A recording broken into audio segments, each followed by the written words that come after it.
The leaders of the Democrats in the House, Rhode Island, Congressman David Cicilline. Congressman, is it not unfair to cancel congressional delegations given the state of things in the country and the shutdown? Well, good evening, Chris. This was a trip that the Speaker of the House is taking to a war zone, not only to express gratitude for the work the troops are doing, but also to get very critical national security briefings from the military leaders on the ground. I think the president's cancellation of that trip shows that this is a very thin-skinned, petty, and president who sees and perceives everything as a personal slight to him.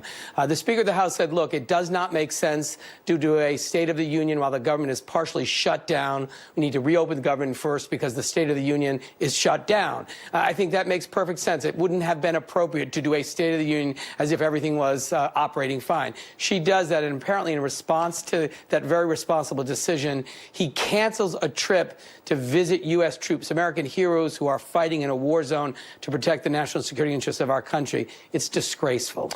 Kevin Barron, who's a Defense One executive editor, has covered the Pentagon for a long time. He said Trump just caused an unfathomable amount of disruption and cost to the U.S. Air Force and other services by his last-minute refusal to the Codell's travel. Truly immeasurably, but enormous man-hours, intelligence access, vehicle, and air allocations, prep, security. Stunning. What do you think of that?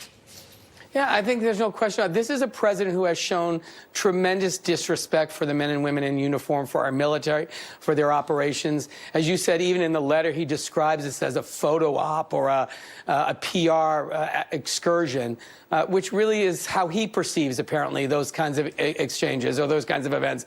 This was an important trip. It was one in which the Speaker of the House would learn important information as well as other members of the Congress. And the fact that the president doesn't even understand the disruption he caused is very, very sad. You know, every day I come to work, even before work, I read headlines about what's going on, that there's food not being inspected, their traffic controllers are working without paychecks, that there are people, the absentee rate at TSA airports is twice what it should be. One wonders what that would do to security. And I get an increasing sense of dread in the pit of my stomach. Do your fellow lawmakers share that? Do you understand, and is it understood across in both parties, that you are rolling the dice and firing the trigger on Russian roulette every day this goes on? Absolutely. Look, I met with workers and air traffic controllers at my airport here in Rhode Island and heard it firsthand. This is causing incredible heartache and anguish for federal employees. Imagine being told to come to work every day, to show up, to work hard, but you're not going to be paid.